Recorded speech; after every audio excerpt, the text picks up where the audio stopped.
سلام، فرشید سهراب هستم، نوازنده و مدرس ساز سنتور. تو این ویدیو می‌خوایم قطعه شماره 87 از کتاب شیوه سنتور نوازی استاد پشنگ کامکار، قطعه رنگ دشتی اثر علی اکبر شهنازی رو با هم دیگه کار کنیم و نوازندگیش رو یاد بگیریم. آفرین که تا اینجا همراه بودید و پیش اومدید. یه 4-5 تا قطعه دیگه از این کتاب بیشتر باقی نمونده. امیدوارم که با حمایت‌های شما بتونیم تا آخر این کتابو پیش بریم و بعد هم ادامه آموزش‌ها رو با هم دیگه ادامه بدیم. یه نکته رو فقط اینجا بهتون بگم بچه‌ها، این ویدیوها فقط برای کانال یوتیوب خودم گرفته میشه و اگر این رو توی هر پلتفرم دیگه‌ای می‌بینید این کاملا غیر قانونی و غیر اخلاقیه. ممنون میشم که حمایت می‌کنید. بریم که یه ویدیو خوب داشته باشیم. خب قطعه شماره 87 یه قطعه 6/8 احتمالاً شنیدینش. قطعه خیلی معروفیه، هم به صورت رنگ اجرا شده، هم روش یه شعر گذاشته شده و به صورت تصنیف اجرا شده. حالا میزنیم، امیدوارم که دوست داشته باشید. خب از اول نوتامون هست سل فا ر دو، ر دو میره دو سی لا. کل خط اول رو به عنوان یه عبارت اجرا میکنیم. سل فا ر دو میره دو سی لا. اگه بخوایم بشماریمش میشه 1 2 3 4 5 6 و 1 2 3 4 5 6 و 1 2 3 4 5 6. و بعد همین عبارت توی خط دوم تکرار میشه، یعنی سه میزان خط دوم دقیقاً همین چیزی بود که الان اجرا کردیم تو خط اول. پس دوباره باید اینو بزنیم، بعد میریم قسمت بعد، یعنی خط دوم میزان آخر میشه سل فا دو ره دو ره سی، دو ره دو ره سی، ره دو سی لا سل. اجرا میکنیم این سه تا میزان رو. سل فا دو ره دو ره سی، دو ره دو ره سی، ره دو سی لا سل. شمارشش 1 2 3 4 5 6 و 1 2 3 4 5 6 و 1 2 3 4 5 6. و دو میزان آخر خط سوم که جمله رو کامل میکنه هست فا سل دو سل. اجراش میکنیم فا سل دو سل. شمارشش 1 2 3 4 5 6، 1 2 3 4 5 6. و بعد آخر خط سوم یه دوله خط تکرار داریم که کل این جمله باید دوباره تکرار بشه. اینو بشنویم.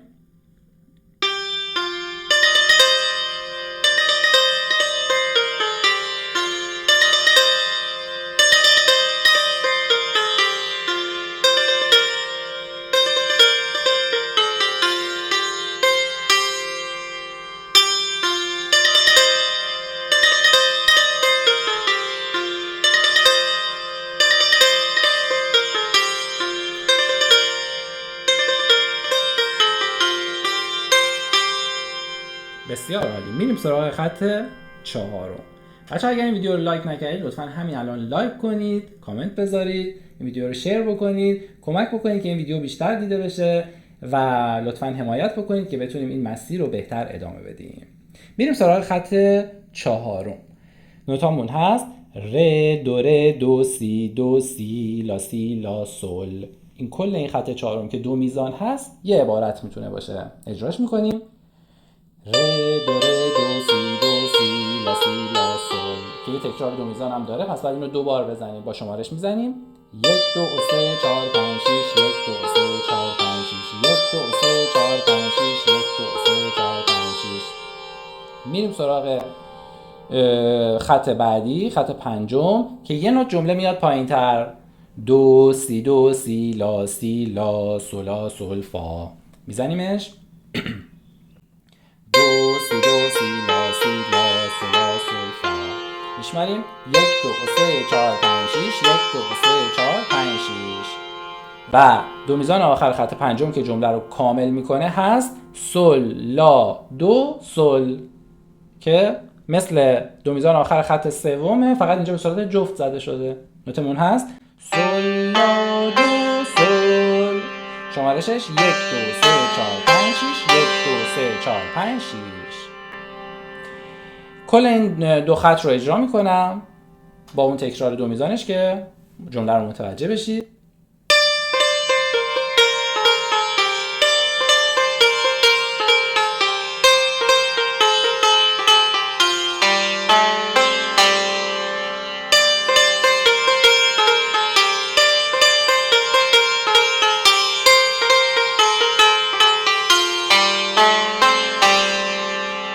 بسیار.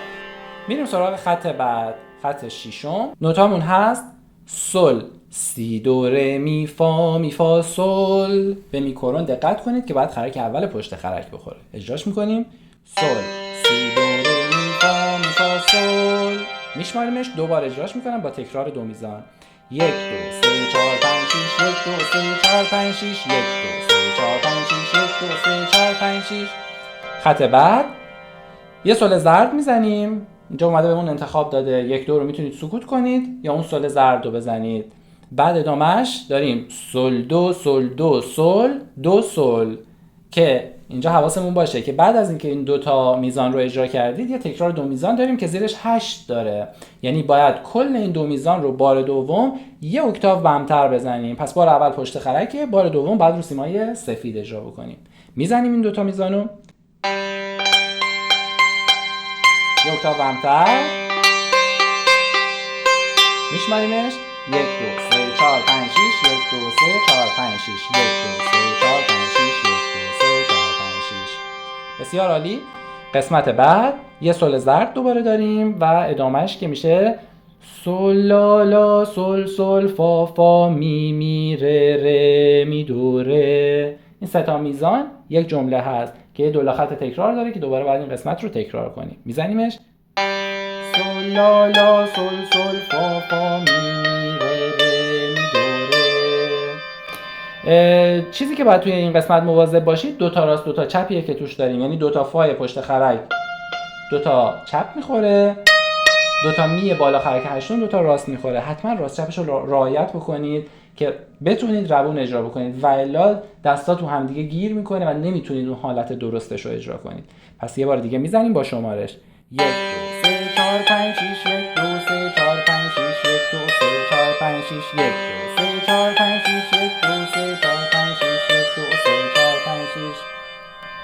قسمت بعد سل زرد ره فا، دوباره سل ره می سل دو ره. این سه تا میزان رو میزنم سل ره فا سل ره می سل دو ره. میشماریمش 1 2 3 4 5 6 1 2 3 4 5 6 1 2 3 4 5 6. میریم قسمت بعد، دوباره یه سل زرد سی دو ره می فا می ره دو ره می فا می فا سل فا می ره دو ره. این 4 تا میزان هم میتونه یه عبارت یا یه جمله باشه. اینجا باید هم مواظب می بمول و میکرون ها باشید. یادمون باشه هر جا میکرون خرک اول باید بخوره. حالا تو اینجا خرک اول پشت خرکه، هر جا می بمول میشه خرک هشتم سیمای سفید باید بزنیم. و در مورد فای 9 و 2 هم حواسمون باشه. فاهایی که بالاش 2 داره خرک دوم پشت خرک هستن و اونایی که بالاش 9 داره خرک نهم سفید باید بزنیم. اجرا میکنیم این 4 تا میزانو سل سی دو ره می فا می ره دو ره می فا می فا سل فا می فا می ره دو ره. خیلی مواظب میکرون و می بمول باشید و همچنین فاها. این نکته این جمله همینه. یه بار دیگه میریم.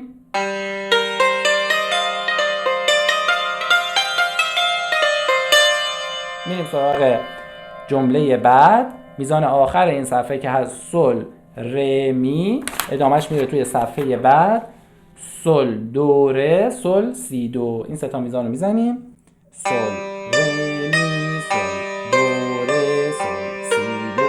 شمارشش که واضحه، همه نوتا سیاهن، هر کدوم 2 تا شماره 1 2 3 4 5 6 1 2 3 4 5 6 1 2 3 4 5 6. جمله بعد دوباره یه سل رو سیمای زرد فا سل لا سی دو ره دو سی ره می ره می دو ره سی دو. این سه تا میزان یه عبارت هست. میزنیم سل فا سل لا سی دو ره دو سی ره می ره می دو ره سی دو. میشماریمش 1 2 3 4 5 6 1 2 3 4 5 6 1 2 3 4 5 6. قسمت بعد سه میزان آخر خط دوم سل سی دو سل لا سی سل سل لا سل سی دو سل لا سی سل سل لا. شمارشش واضحه 1 2 3 4 5 6 1 2 3 4 5 6 1 2 3 4 5 6. خط بعد خط سوم یه سل رو سیمای زرد و بعد رو سیمای سفید. از میکرون خرک اول سفید میریم بالا می فا سل لا سی لا سل فا سل لا سی لا سی دو سی لا. اینو اجرا میکنم براتون کل خط سوم سل می فا sol لا سی لا سل فا sol لا سی لا سی دو سی لا. میشماریم 1 2 3 4 5 6 1 2 3 4 5 6 1 2 3 4 5 6 و خط آخر سی لا سل فا sol لا سل لا دو سل سی لا سل فا sol لا سل لا دو سل. میشماریم 1 2 3 4 5 6 1 2 3 4 5 6 1 2 3 4 5 6. یادتون باشه که این ویدیوها فقط برای کانال یوتیوب گرفته میشه و اگه از هر جای دیگه میبینید حتما غیر قانونی و غیر اخلاقیه. اگه بخوایم با مترونوم بزنیم قطعه رو، مترونوم رو باید بذاریم روی 2 ضربی سرعت 80 و با هر ضرب مترونوم 3 تا شماره بشماریم. یعنی تو یک مترونوم میگیم 1 2 3، تو 2 مترونوم میگیم 4 5 6. 1 2 3 4 5 6 1 2 3 4 5 6 1 2 3 4 5 6 1 2 3 4 5 6 1 2 3 4 5 6 1 2 3 4 5 6 1 2 3 4 5 6.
البته میتونیم اینو تمرینش بکنیم، بتونید یه ذره سریعتر و روونتر بزنید. میتونه قطعه سرحالتر و چابکتری باشه. یه دور براتون سریعتر اجراش میکنم که ببینید که میتونید تمرین کنید تا به کجا برسه.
امیدوارم که این ویدیو مورد توجهتون قرار گرفته باشه. ممنون میشم که همین الان کانال یوتیوب من رو سابسکرایب کنید، این پست رو لایک بکنید، سوالات و نظراتتون رو کامنت کنید و این پست رو با دوستاتون به اشتراک بذارید. ممنون از شما.